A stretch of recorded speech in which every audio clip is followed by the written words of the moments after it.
Assalamualaikum warahmatullahi wabarakatuh. Waalaikumsalam warahmatullahi wabarakatuh. Bismillahirrahmanirrahim. Alhamdulillahi rabbil alamin. Wassalatu wassalamu ala ashrafil anbiya'i wal mursalin, Sayyidina wa maulana Muhammadin wa ala alihi wa ashabihil mujahidin at-tahirin, amma ba'du. Bapak-bapak, ibu-ibu, saudara-saudara kaum muslimin yang berbahagia,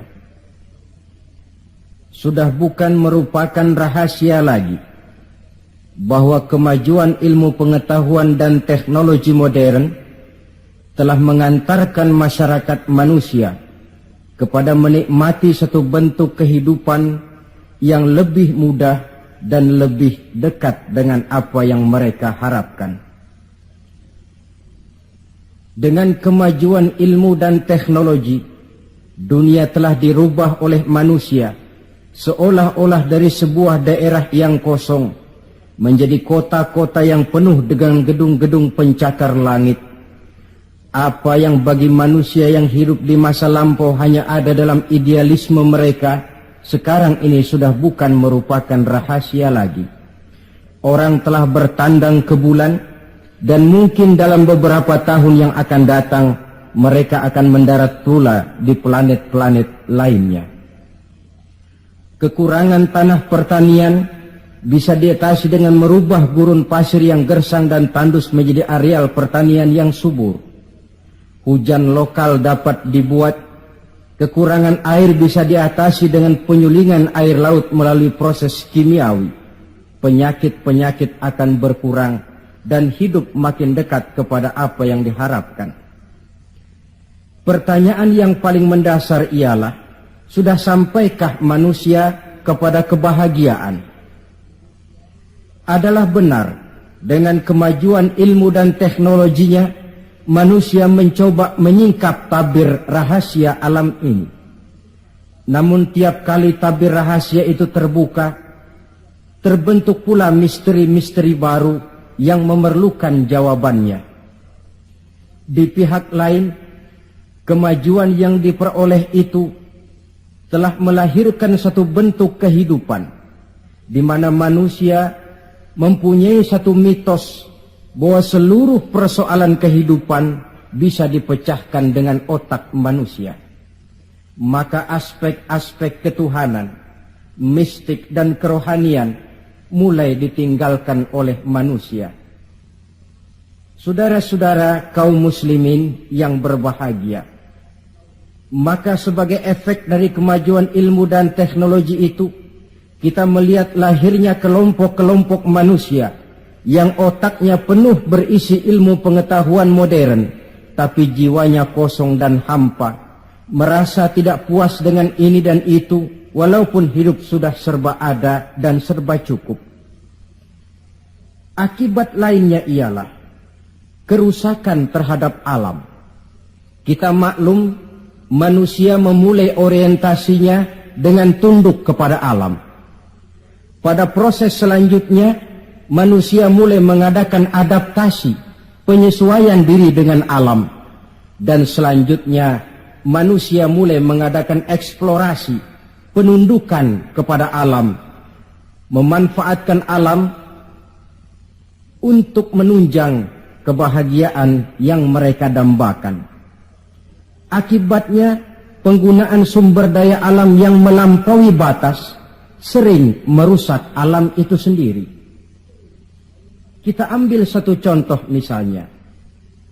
Akibat meningkatnya penggunaan bahan bakar dan penggunaan bahan kimia, maka terjadilah pencemaran udara. Yang ini akan menyebabkan terjadinya hujan asam, yang menyebabkan matinya plankton dan organisme akuatis air. Di sisi lain kita melihat akibat percobaan-percobaan nuklir misalnya, yaitu rusaknya lapisan ozon di atmosfer yang akan menghilangkan perlindungan makhluk hidup terhadap sinar ultraviolet dari matahari, yang pada gilirannya ini akan menaikkan frekuensi daripada penyakit kanker. Ketidakseimbangan alam sering timbul sebagai dampak dari penggunaan sumber daya alam yang berlebihan.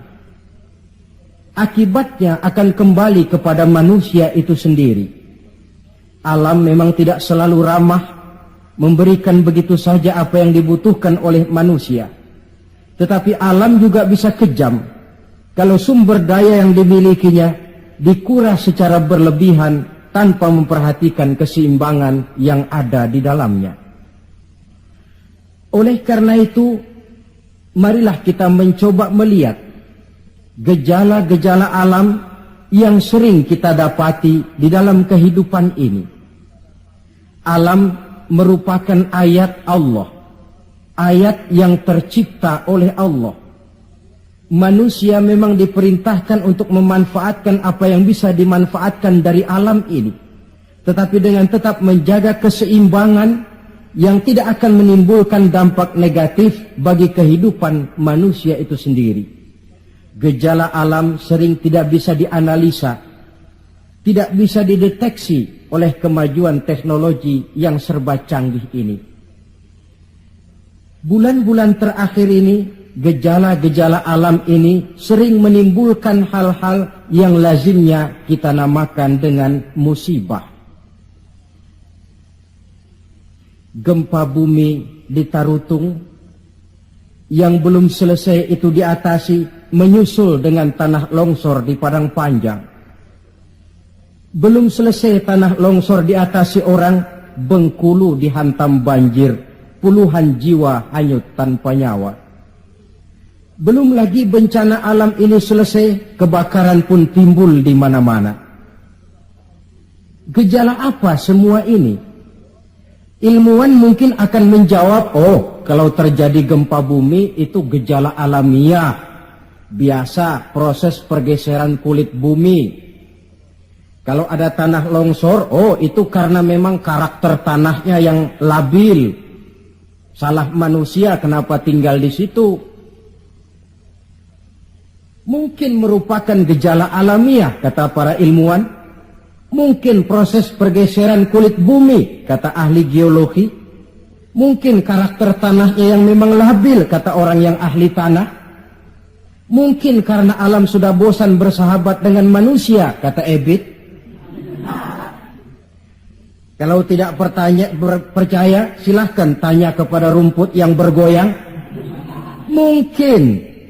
Tetapi pada pertemuan kali ini, saya ingin mengajak kita semua untuk melihatnya dengan kacamata agama. Saya katakan tadi bahwa gejala alamiah sering tidak bisa dideteksi oleh ilmu dan teknologi modern. Berbagai macam analisa, berbagai macam kesimpulan diambil orang setelah terjadinya bencana. Sebelum terjadinya bencana tidak ada orang bicara soal itu. Sebelum Tarutung dilanda gempa, tidak ada orang cerita macam-macam. Sebelum Padang Panjang dihantam longsor, tidak ada analisa orang tentang karakter tanah yang labil. Setelah banjir terjadi, gempa melanda, topan bertiup, barulah analisa pun bermacam-macam. Maka pada kesempatan ini kita akan melihat gejala ini dengan kacamata agama. Menurut agama, apapun yang menimpa kita lazimnya dinamakan musibah. Musibah ialah ma asaban nasu min khairin aw syarrin. Apapun saja yang menimpa manusia, baik itu merupakan hal-hal yang positif ataupun yang negatif, itu dinamakan musibah. Sesuatu yang menimpa manusia. Tapi dalam proses penggunaannya kemudian, musibah ini lebih ditujukan kepada hal-hal yang sifatnya negatif dan tidak diharapkan oleh manusia. Saudara-saudara kaum muslimin, musibah yang datang menimpa manusia itu bisa merupakan 3 kemungkinan. Kemungkinan pertama sebagai ujian. Kemungkinan yang kedua merupakan teguran. Dan kemungkinan yang ketiga bisa juga merupakan azab. Jadi kalau datang musibah menimpa kita, hal pertama yang harus kita teliti, ini ujian atau teguran atau merupakan azab. Kalau musibah itu menimpa orang-orang yang beriman, petani yang rajin sujud tapi sawahnya dihantam wereng, peladang yang rajin beribadah tapi kebun jambunya dimakan ulat misalnya, itu merupakan ujian. Sebaliknya, seorang mukmin yang gemar melakukan dosa lalu mendapat musibah, itu merupakan teguran agar dia kembali ke jalan yang benar. Sedangkan kalau orang kafir yang mendapat musibah, itu merupakan azab pada kehidupan di dunia ini. Syukurlah kalau musibah yang menimpa kita merupakan ujian. Sebab musibah yang merupakan ujian ini, jikalau kita jalani dengan lapang dada, tetap bertawakal kepada Allah, akan memberikan pahala kepada kita. Apa saja musibah yang merupakan ujian itu? Dalam surah Al-Baqarah ayat 155, Allah subhanahu wa ta'ala menjelaskan, A'udzu billahi minasyaitonir rajim.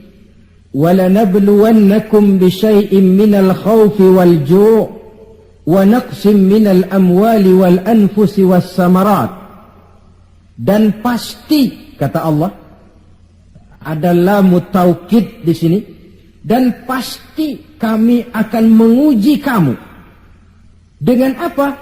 Bisyai'im minal khauf, dengan sebagian kecil dari rasa takut. Rasa takut yang tidak beralasan itu merupakan musibah. Musibah yang ujian buat orang-orang yang beriman. Kadang dalam hidup ini kita dihinggapi rasa takut. Yang kaya takut jatuh miskin. Yang berpangkat berkedudukan tinggi takut kalau jatuh lagi. Takut pensiun. Takut, dan paling akhir takut mati. Bisyai'im minal khauf, kami coba, kami uji kamu dengan sebagian kecil daripada rasa takut. Wal ju', dan rasa lapar. Kelaparan yang melanda dunia di Ethiopia misalnya, di Bangladesh misalnya, dan di belahan bumi-bumi lainnya. Timbul pertanyaan, di negara-negara komunis itu jelas orangnya tidak bertuhan semua. Tapi jarang yang kedengaran kelaparan. Apa ini? Inilah ujian buat orang-orang yang beriman. Sebagian kecil dari rasa takut dan rasa lapar. Wa naqsim minal amwal, kekurangan harta. Entah kemalingan, entah kebakaran, entah banjir yang menyebabkan rusaknya harta benda, wasamarat, dan kekurangan buah-buahan, panen tidak jadi, musim panas berkepanjangan, wereng ngamuk, ulat melanda. Ini merupakan musibah yang ujian. Menghadapi ujian semacam ini, Allah menjelaskan dalam kalimat berikutnya, wabasyiris sabirin, dan gembirakanlah orang-orang yang sabar menghadapi ujian tadi itu. Siapa sih orang yang sabar itu? Dalam pengertian sehari-hari, maaf ya, kita sering salah kaprah dengan sabar ini. Menurut kita yang namanya sabar itu orang yang diem, ayem, nggelenggem, gak macem-macem, itu kita sebut sabar. Sudah ketahuan gak salah apa-apa, kepalanya ditampar orang, kelepah, diem aja. Temennya bilang, sampean gak salah ditampar kok diem. Saya lagi sabar. Oh, saya kira sabar yang begini ini sabar yang salah pasang. Siapa sih orang yang sabar ini? Ayat selanjutnya menjelaskan, ini yang disebut tafsirul ayat bil ayat. Ayat mentafsirkan ayat. Siapa orang yang sabar itu? Alladzina iza asabathum musibah qalu inna lillahi wa inna ilaihi raji'un. Orang yang sabar ialah orang yang kalau mereka kena musibah, mendapat kesulitan, kesukaran, mereka sadar kembali kepada prinsip inna lillahi wa inna ilaihi raji'un. Sesungguhnya kami berasal dari Allah dan sesungguhnya kami akan kembali kepada Allah. Bukan ucapannya, tapi penghayatannya yang terpenting dalam kehidupan. Kalau ini yang jadi basis kehidupan, rasa takut tidak perlu ada dalam hidup ini. Walaupun kekurangan harta, kekurangan buah-buahan, kena musibah lapar, tidak perlu ada rasa takut. Kenapa? Kita sadar segalanya datang dari Allah, akan kembali menghadap Allah. Kalau kita punya jabatan tinggi, tidak takut diberhentikan, tidak takut pensiun. Kenapa? Sadar. Dulu pun waktu saya lahir ke dunia, saya enggak bawa jabatan apa-apa. Kalau sekarang harus pensiun atau diberhentikan, inna lillah wa inna ilaihi raji'un. Terlahir pun ke alam ini, tidak ada saya menyandang pangkat. Kan tidak ada bayi lahir di pundaknya lalu jadi kopral. Tidak ada. Inna lillah wa inna ilaihi raji'un. Kalau satu saat dia kehilangan harta yang dicintainya, dia sadar lalu kembali. Dulu pun ketika lahir ke alam ini, tidak ada harta yang saya bawa, telanjang saya lahir ke alam ini. Ini namanya filsafat kehidupan yang paling mendasar. Segalanya datang dari Allah, segalanya akan kembali kepada Allah. Tanpa kesadaran ke arah itu, boleh jadi perasaan takut akan merajai hati kita. Si kaya takut miskin, si pangkat takut jatuh rendah ke bawah, dan selanjutnya, dan selanjutnya. Tapi orang yang sadar segalanya datang dari Allah, segalanya akan kembali kepada Allah, apa yang perlu dirisaukan? Apa yang perlu ditakutkan? Karena basis kehidupannya, dia pasrah. Segala yang saya punya, segala yang saya miliki dalam kehidupan ini, cuma titipan dari Allah. Kembali semuanya menghadap kepada Allah. Ma'asyiral muslimin rahimakumullah. Itulah sebabnya seorang muslim setiap mendapat musibah, dia harus mengucapkan inna lillah wa inna ilaihi raji'un. Jangan macam kita ini inna lillahinya kalau ada orang mati saja. Sampai dulu dalam satu pengajian, seorang kiai tanya santrinya, kemana si fulan tidak datang? Kata temannya, si fulan sakit kiai. Kata kiai, inna lillah wa inna ilaihi raji'un. Temennya nyaut, kiai belum mati dia. Loh, kata kiai, sakit itu kan musibah. Setiap terkena musibah, orang dianjurkan, disunahkan mengucapkan inna lillahi wa inna ilaihi raji'un. Jadi bukan cuma ucapan bibir yang tidak berakar ke hati, tetapi ucapan bibir yang berakar ke hati lalu diterjemahkan dalam kehidupan. Segalanya datang dari Allah, segalanya pun akan kembali kepada Allah. Marilah kita lihat dalam kehidupan, akibat tidak sadarnya orang kepada inna lillahi, gejalanya dalam kehidupan modern ini kan bisa kita lihat. Berapa banyak orang-orang yang tadinya sudah adil, berjuang hendak menegakkan keadilan, tapi di tengah jalan dia bisa berbalik menjadi orang yang justru menginjak-injak keadilan.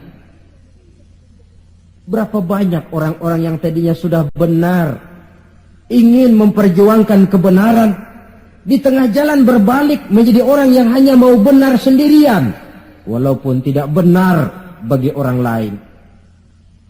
Dan berapa banyak orang-orang yang tadinya sudah rela mengorbankan kepentingan pribadi demi kepentingan orang banyak, tapi di tengah jalan dia berbalik menjadi orang yang tidak segan-segan mengorbankan kepentingan orang banyak demi kepentingan pribadi, keluarga, dan golongannya saja.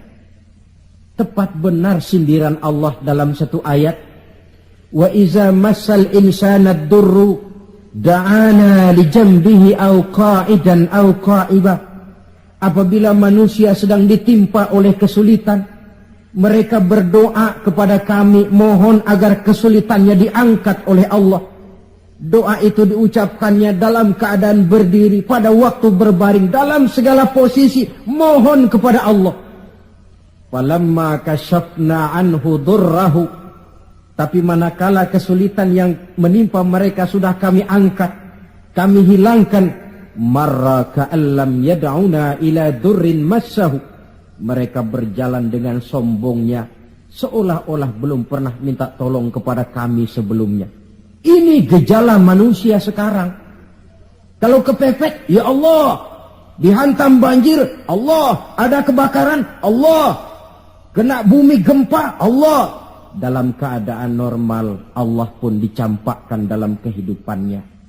Na'udzubillah, summa na'udzubillah. Saudara-saudara kaum muslimin yang berbahagia, di zaman Rasulullah sallallahu alaihi wasallam ada seorang sahabat bernama Sa'labah bin Hatib Al-Ansari. Dia orang miskin, tetapi kemiskinannya tidak menghalangi ibadahnya kepada Allah. Salat jamaah tidak pernah ditinggal. Di mana ada Rasul, di situ ada Sa'labah. Cuma Sa'labah ini model. Tiap selesai sholat, langsung pulang. Tidak wirid, tidak zikir, tidak doa. Jadi kalau sahabat yang lain selesai sholat, Allahumma antas salam, ini Sa'labah malah Allahumma lantas jalan. Tiap selesai sholat. Sampai satu hari baginda Rasul bertanya, "Hei Sa'labah," "Labaik ya Rasulullah." "Kau ini macam orang munafik saja. Apa tidak penting wirid, zikir dan doa? Apa tidak betah kau di masjid?" Sebab orang mukmin di masjid seperti ikan di air. Orang munafik di masjid seperti burung dalam sangkar. Ada enggak burung yang betah di kurungan? Enggak ada, keleparan mau keluar saja. Itu orang munafik di masjid. Panas enggak kerasan. Orang mukmin di masjid seperti ikan dalam air. Apa ada ikan yang enggak betah di air? Ada. Ikan mau mati. Ya kalau ikan sudah enggak betah di air kan ikan mau mati namanya. Kalau orang mukmin sudah enggak kerasan di masjid, jiwanya sudah mau mati itu. Kau ini macam orang munafik saja Sa'labah. Maafkan saya ya Rasulullah. Kenapa? Saya bukan tidak betah di masjid. Lalu bukan pula menganggap doa, wirid dan zikir itu tidak penting. Lalu apa pasalnya? Saya ini orang miskin ya Rasulullah. Saya punya kain satu-satunya, berdua sama istri saya. Jadi waktu saya sholat di maghrib di masjid, istri saya di rumah nungguin giliran kain. Maka saya cepat-cepat pulang, aplusan kain. Oh ini kan kere ini. Oh begitu ya. Lalu gimana? Sekarang gini saja ya Rasul, ini sudah kadang ditanya. Kemarin-marin saya mau minta sendiri, malu. Ini sudah kadang ditanya lah, saya berani. Gimana? Tuankan Rasul. Lalu, namanya Rasul kan doanya jarang meleset. Jadi, tolonglah doakan kepada Allah supaya saya jadi orang kaya. Kalau saya kaya ya Rasul, saya punya kain sendiri, istri punya kain sendiri. Asyik saya ibadah, saya akan wirid, saya akan zikir, saya akan tenang di masjid. Biasa, omongan orang belum punya duit. Itu selalu begitu. Sa'labah, kata Rasul, labaik ya Rasulullah. Qalilun tuaddi syukrahu khairun min kasirin la tutiquhu. Sedikit kamu syukuri, itu lebih baik daripada banyak tapi kau tidak kuat bawanya.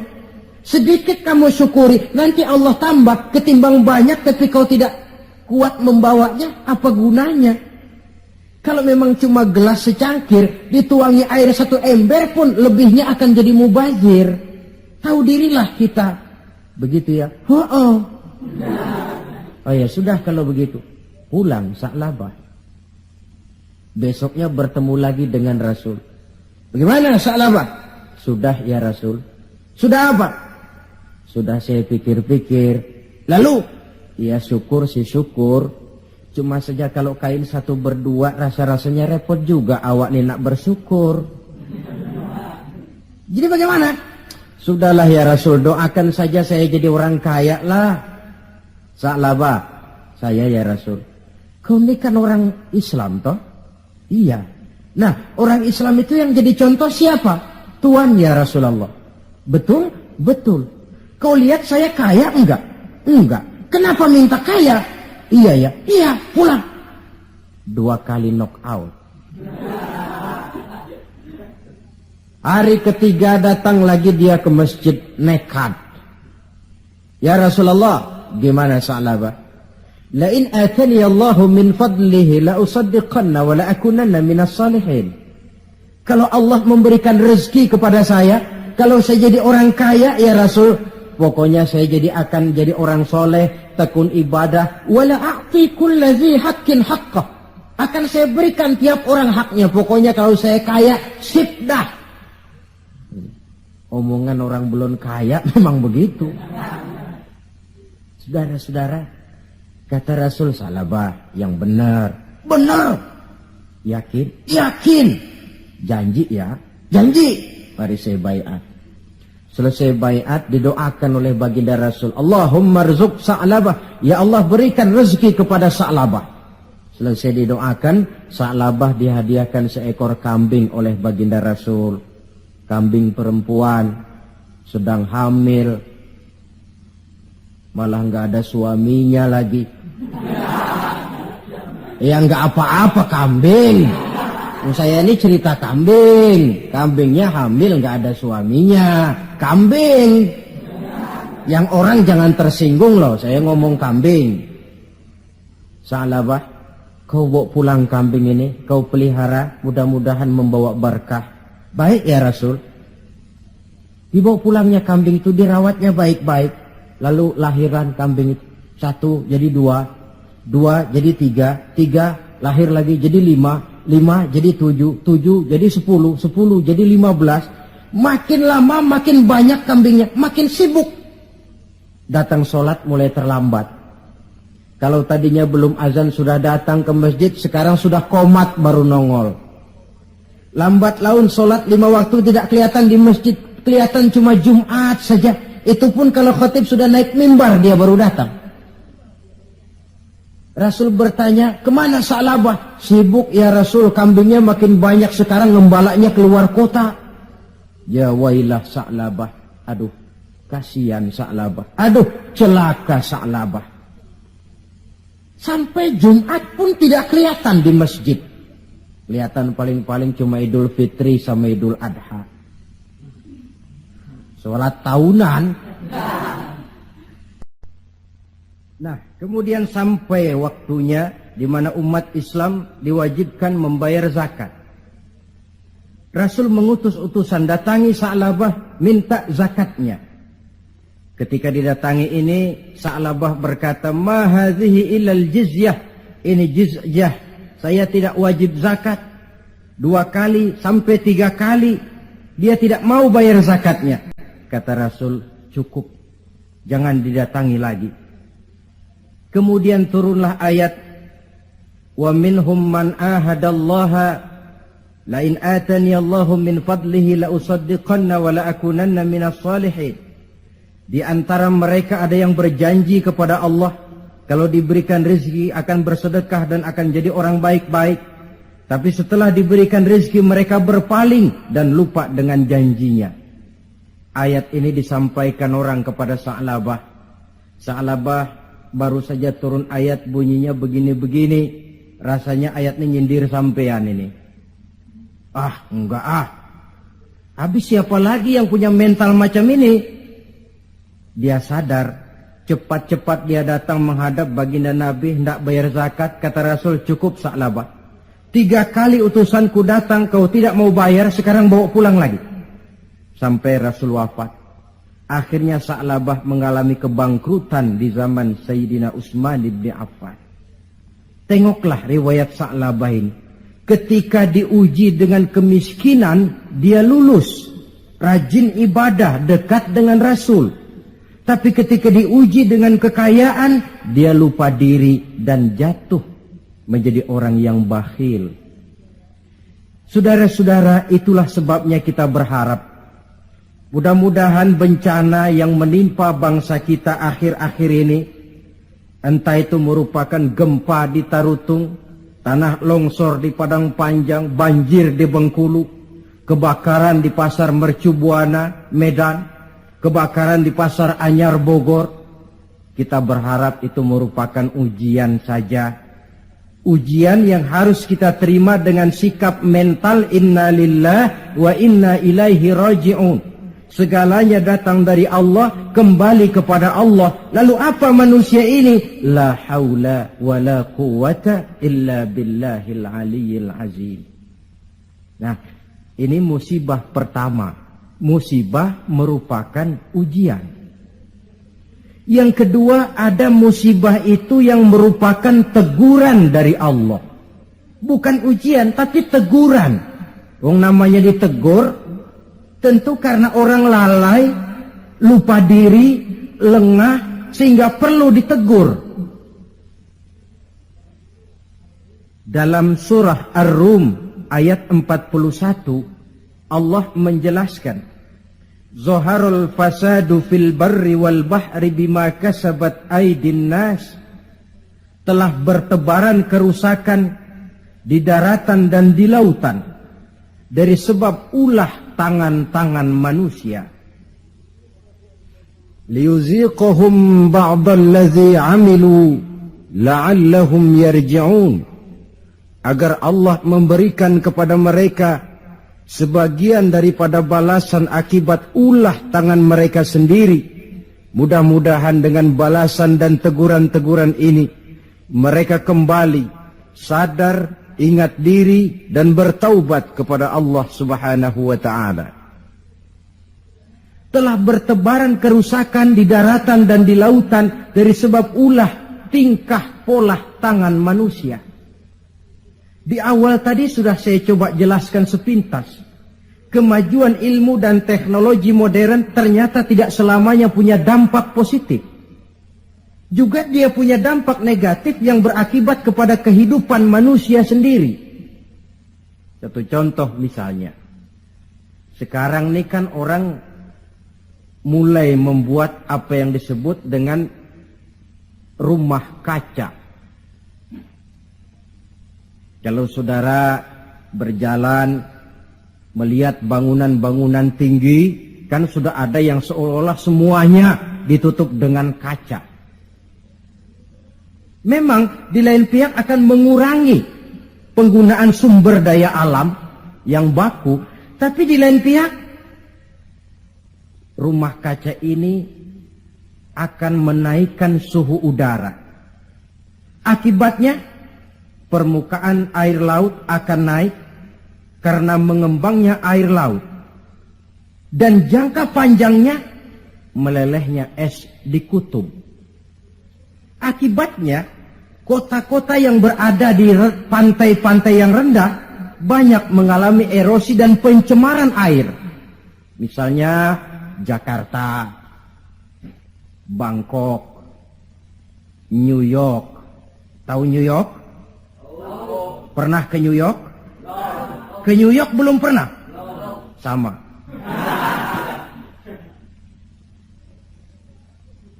Lalu percobaan nuklir, taruh kata di bawah tanah, tapi efek negatifnya tadi saya katakan, rusaknya lapisan ozon di atmosfer sana, di daerah Antartika, yang akan menghilangkan perlindungan makhluk hidup terhadap sinar ultraviolet dari matahari. Akibatnya frekuensi penyakit kanker makin meningkat. Keperluan akan bahan bakar menyebabkan manusia menebangi hutan semrawut. Erosi timbul, banjir melanda. Di lain pihak gurun Sahara makin meluas. Sedangkan dunia, bumi yang kita tinggali ini bukan satu wujud yang tanpa batas. Bertebaran kerusakan di daratan dan di lautan akibat ulah tangan-tangan manusia sendiri. Kemajuan ilmu dan teknologi modern yang mengabaikan proses keseimbangan alam. Sunnatullah kata kita orang beragama. Hukum alam kata orang sekuler. Natural of law katanya, bahasa kerennya. Akibatnya manusia sendiri yang merasakannya. Maka musibah-musibah yang datang ini teguran. Manusia, jangan terlalu mengeruk sumber daya alam. Hai manusia, sadar bahwa kemampuanmu terbatas.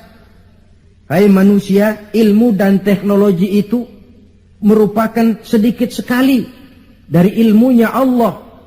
Tidak wajar lalu meloncat menjadi angkuh dan sombong karena temuan-temuan yang didapatinya di dalam penelaahan ilmiahnya. Ini bencana musibah yang merupakan teguran. Atau di dalam satu masyarakat yang maksiatnya merajalela. Yang ma'ruf jalan, tapi yang munkar juga jalan. Artinya 50-50. Majelis taklim ramai, majelis judi pun makmur.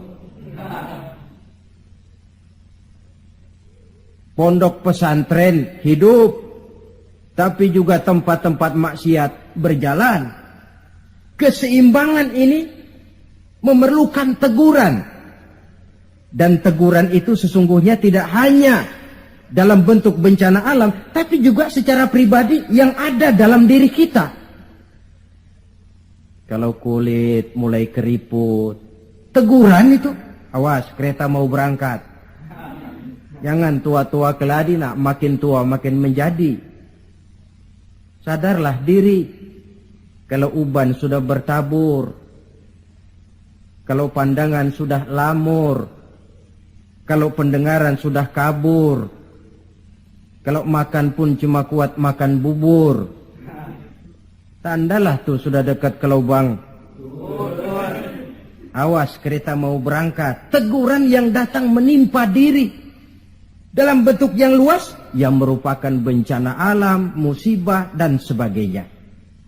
Ini bentuk yang kedua, bencana merupakan teguran. Bentuk yang ketiga, ada bencana itu, musibah itu yang merupakan azab dari Allah. Dalam surah Ali Imran ayat 112 Allah Subhanahu wa taala menjelaskan, "Duribat 'alaihimuz zillatu aynama thuqifu." Dimanapun mereka berada, mereka akan ditimpa oleh kehinaan. Illa bihablim minallah wa hablim minan nas. Kecuali mereka yang teguh berpegang dengan tali Allah, agama ini, wa hablim minan nas, dan tali hidup bermasyarakat. Wa ba'u bighadabim minallah. Mereka akan mendapat murka dari Allah. Wa duribat alaihimul maskana. Juga ditimpakan kehinaan dan kerendahan kepada mereka. Apa penyebabnya? Dzalika biannahum kanu yakfuruna biayatillah wa yaqtuluna al-anbiya'a bighairi haqq. Dzalika bima 'asaw wa kanu ya'tadun. Ada 4 penyebabnya menurut Ali Imran ayat 112 ini. Kenapa ditimpakan kehinaan, kerendahan? Lahir di tengah negara Katulistiwa, bagaikan jamrut mutiara, daerahnya subur makmur, hijau ranau, gemah ripah loh jenawi. Tapi kadang-kadang tertimpa kelaparan, tertimpa ketakutan. Apa penyebabnya? 4 penyebab utama. Pertama, yakfuruna bi ayatillah. Mereka ingkar dengan ayat-ayat Allah. Baik ayat yang terucap oleh Allah yang kita namakan wahyu, Al-Quran, atau ayat yang tercipta oleh Allah, alam ini. Mereka ingkar, mereka ambil manfaat dari alam, mereka kuras alam, tapi mereka tidak pernah syukur kepada Sang Pencipta alam. Kalau bahasa kasarnya kira-kira Tuhan kan jengkel. Bumi gue aja lu manfaatin gue nya, lu gak mau sembah. Ingkar, kafir kepada ayat Allah. Itu yang mendatangkan musibah. Dijelaskan dalam An-Nahl 112.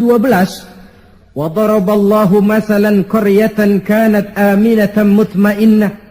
Allah memberikan satu contoh tentang kampung, kota, negara yang aman, tenang, tentram, damai. Ya'tiha rizquha ragadan min kulli makan. Rizkinya datang dari arah manapun saja. Apa saja ditanam tumbuh menghasilkan buah yang bermanfaat.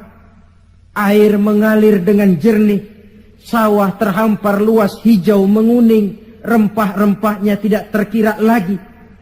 Fakafarat bi'an'umillah. Tapi penduduknya ingkar kepada nikmat Allah. Apa yang terjadi?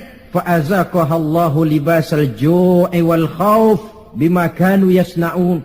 Akibatnya Allah hantam mereka dengan kelaparan dan ketakutan dari sebab ulah mereka sendiri. Jadi musibah yang merupakan azab itu datang, penyebab pertamanya orang kufur kepada ayat-ayat Allah. Baik yang terucap oleh Allah, yaitu wahyu, atau kufur kepada ayat yang tercipta oleh Allah, yakni alam yang terbentang ini. Penyebab yang kedua, wa yaqtuluna al-anbiya'a bighairi haqq. Mereka membunuh para nabi tanpa alasan yang benar. Membunuh nabi. Loh Pak, zaman sekarang kan nggak ada nabi, bagaimana kita mau membunuh nabi? Memang zaman kita tidak membunuh nabi secara fisik karena nabinya tidak ada. Tapi menginjak-injak ajarannya, meletakkan ajarannya di bawah rasio, itu kan sudah membunuh nabi. Buat apa kita agungkan namanya kalau kita injak ajarannya? Buat apa kita sebut dan kita sanjung dia kalau kita belakangi perintahnya? Membelakangi para nabi. Itu sudah pembunuhan kepada para nabi, pembunuhan gaya modern zaman kita sekarang ini. Muhammad itu manusia biasa. Sebagai manusia kan dia bisa salah. Karena itu yang mutlak cuma Quran. Hadis, sunnah itu bikinan Nabi saja, itu kan sejarah. Jadi sumber agama cuma Quran. Muncullah orang-orang yang ingkar sunnah. Itu kan juga membunuh Nabi. Wa yaqtulunal anbiya'a bighairi haqq. Sebab yang kedua. Adapun sebab yang ketiga, dzalika bima asaw, perbuatan maksiat yang merajalela, dikerjakan terang-terangan. Agama memerintah amar ma'ruf nahi munkar kan? Tapi yang dia kerjakan amar munkar nahi ma'ruf. Tebulak. Terbalik. Amar munkar nahi ma'ruf. Yang munkar malah dianjurkan, yang ma'ruf yang baik-baik malah dicegah. Yang munkar dianjurkan, bahkan diberikan iming-iming akan mendapat hadiah sekian ratus juta, akan ini akan itu. Yang munkar diiming-iming, yang ma'ruf malah dihalang-halangi. Pengajian sulit, dakwah kadang-kadang mengalami posisi yang tidak diharapkan. Akibatnya ya prinsip yang terbalik, namanya amar munkar nahi ma'ruf. Yang munkar diperintah, yang ma'ruf malah dicegah. Akibatnya perbuatan munkar dikerjakan berterang-terangan.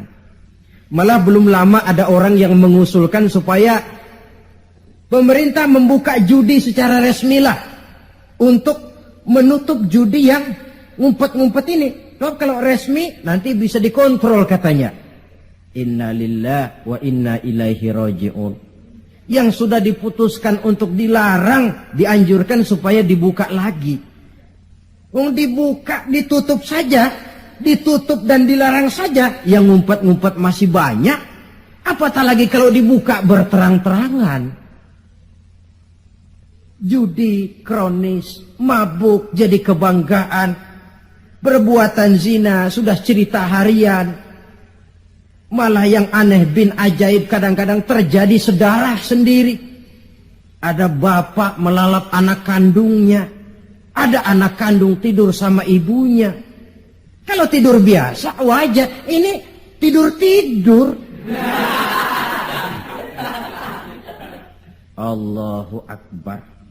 Perbuatan maksiat yang merajalela mengundang azab. Yang keempat, penyebab yang keempat, wa kanu ya'tadun. Mereka benar-benar telah melampaui batas. Yang kaya melampaui batas, menumpuk kekayaannya. Beli gunung, beli laut, beli langit kalau bisa. Ya'tadun, perbuatan yang melampaui batas. Nah, yang kita khawatir, kalau musibah yang menimpa ini merupakan azab, tinggal kita introspeksi dan mawas diri saja. Saya mendapat kesulitan musibah ini kira-kira ujian, teguran, atau azab. Kalau musibah menimpa orang kafir, azab. Kalau dia menimpa orang baik-baik, ujian. Kalau dia menimpa orang baik yang berbuat dosa, teguran. Jadi jangan kita sholat saja tidak pernah, puasa tidak pernah, dapat musibah lalu bilang saya lagi diuji oleh Tuhan. Bukan diuji, itu lagi dikasih perskot. Panjer nih, perskot azab, kontannya di akhirat nanti. Saudara-saudara kaum muslimin yang berbahagia. Sebagai uraian penutup, apa kunci menghadapi musibah-musibah ini? Dilihat dari segi agama. Saya kemukakan sebuah hadis qudsi yang diriwayatkan oleh Imam Baihaqi dari Anas. Saya kutip dari kitab Mukhtarul Ahadits An-Nabawiyah. Allah Subhanahu wa taala berfirman dalam hadis qudsi ini, "Inni la ahammu bi ahlil ardi azaban." Kadang-kadang kata Allah, aku ingin mengirimkan azab kepada penduduk bumi ini. Jadi kalau logika kita, kalau melihat tingkah pola manusia ini aku gregetan kata Allah. Pengen aku tumpahkan saja azab kepada mereka, sudah biar habis semua. Inni la ahammu bi ahlil ardi azaban. Kadang aku ingin menghantam mereka dengan azab. Falamma nazartu ila ummari buyuti. Tapi kalau aku melihat, kata Allah, orang-orang yang memakmurkan rumahku. Siapa orang yang memakmurkan rumah Allah itu? Orang yang rajin memakmurkan masjid. Kalau aku lihat itu, kata Allah, wal mutahabbina fi, dan orang yang saling cinta mencintai karena aku, kata Allah. Wal mustaghfirina bil ashar, orang-orang yang melakukan istighfar mohon ampun kepada Allah baik pada waktu pagi maupun petang. Surifat saraftu azabi anhum, aku angkat azabku dari mereka. Jadi rupanya ini yang meredam murka Allah itu. Allah sih maunya numpahkan azab, tapi begitu Allah melihat orang yang tekun memakmurkan masjid, rajin sujud, menghidupkan dakwah di masjid, orang yang saling kasih mengasihi karena Allah, orang yang mohon ampun di waktu pagi dan petang, azab itu, keinginan menyampaikan azab, aku tarik kembali, kata Allah. Jadi apa obat pertama? Makmurkan masjid. Jangan sebaliknya. Kalau orang sudah lebih penuh ke gedung bioskop daripada ke masjid, Kalau orang sudah lebih menyukai hidup berfoya-foya ketimbang membantu fakir miskin, yatim piatu dan orang-orang tidak mampu. Kalau koran sudah jadi bacaan wajib sementara Quran cuma sekedar hiasan rak di rumah, tidak ada lagi nanti yang dipandang-pandang Allah. Wal mutahabbina fi, orang yang cinta mencintai karena Allah. Wal mustaghfirina bil ashar, orang yang memohon ampun pada waktu siang dan malam, sore dan pagi. Ini yang meredam murka Allah. Jadi di antara yang harus kita lakukan di dalam memohon kepada Allah agar bencana musibah ini berkurang, apa jalannya? Salah satu di antaranya, pertama memakmurkan masjid. Yang kedua, kalau ngambil istilah yang lagi ngepop, memasyarakatkan istighfar dan mengistighfarkan masyarakat. Jangan cuma olahraga saja di masyarakat, istighfar. Satu contoh pengalaman, beberapa waktu yang lalu kan Gunung Galunggung meletus toh. Meletus apa meletus? Meletus. Di kaki Gunung Galunggung, di desa yang namanya Kikisik, tinggal seorang ajengan, kiai kalau di Jakarta bilang, ajengan Syadili. Beliau belum lama meninggal dunia. Orang lain pindah, beliau tenang saja di situ. Pesantren, masjid, komplek perumahan. Saya pernah berziarah ke tempat beliau pada saat gunung sedang aktif, meletus. Saya tanya, ajengan, apa ndak kepengen hijrah? Hijrah? Iya. Saya malah menganjurkan, kata beliau. Tapi hijrah yang saya anjurkan itu pindah dari maksiat kepada taat. Pindah dari jauh kepada Allah menjadi dekat dengannya. Pindah dari menentang Allah menjadi taat kepadanya. Pindah dari malas ibadah menjadi rajin ibadah. Hanya dengan hijrah macam ini insya Allah Galunggung reda. Sebab siapa sangka dia bakal meletus. Tidak diawasi, tidak masuk gunung yang frekuensinya itu membahayakan dalam waktu singkat seperti Anak Krakatau atau Merapi. Tahu-tahu meletus. Dan letusannya cukup lama, memakan waktu 1 bulan lebih. Ndak, saya bilang ajengan, maksud saya hijrah pindah tempat tinggal. Ini bahaya kelas 1. Kalau lahar jatuh habis ini. Lalu beliau membacakan satu ayat yang saya tercenung. Apa ayat yang beliau baca? Wa ma kana li nafsin an tamuta illa biiznillah. Tidak ada orang akan mati kalau bukan dengan izin Allah. Biar saya tetap di sini, kalau Allah tidak izinkan saya mati, insya Allah saya selamat. Lantaran yang ngomong kiai, ahli ibadah, saya setuju. Tapi kalau yang ngomong okem, biar saya di sini, kalau Allah nggak izinkan kan saya selamat. Alah, jangan bertingkah lah, pindah aja. Kita ini kan kadang-kadang tidak melihat makom ya, kedudukan di sisi Allah. Orang lain baca ini bisa begini ya, orang lain kiai, kita yang bukan kiai lalu mau ikut-ikutan.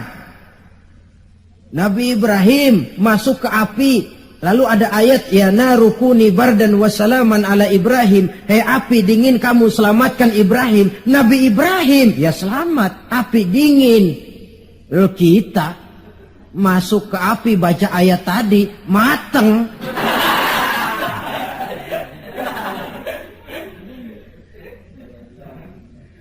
Dan memang lahar yang jatuh itu menyingkir.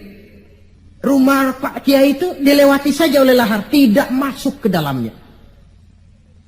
Ya Allah, saya teringat hadis qudsi ini.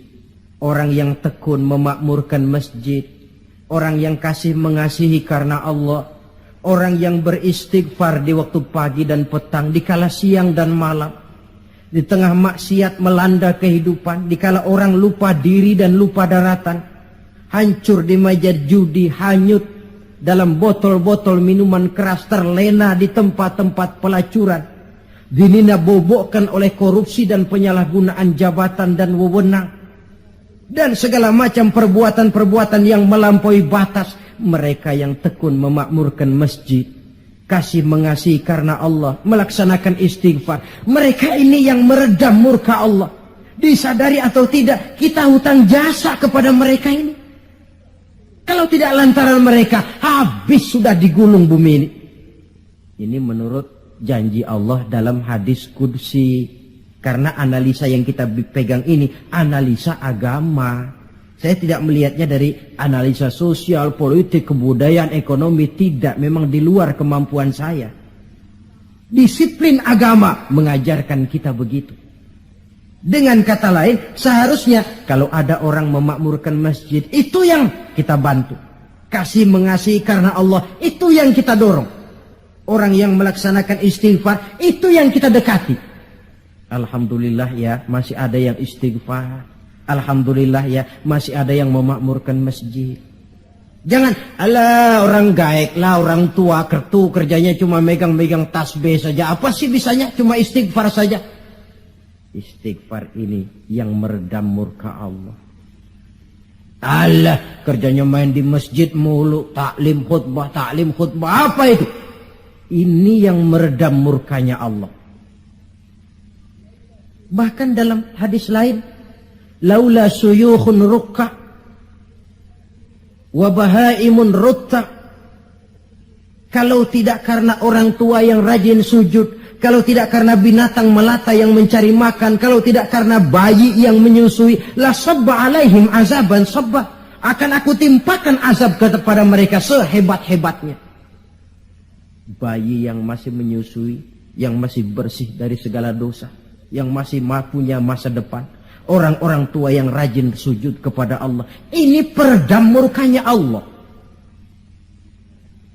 Jadi kesimpulan di antara resep mengatasi musibah akhir-akhir ini dari kacamata agama, pertama makmurkan masjid, yang kedua tumbuhkan saling kasih mengasihi karena Allah, yang ketiga memasyarakatkan istighfar dan mengistighfarkan masyarakat.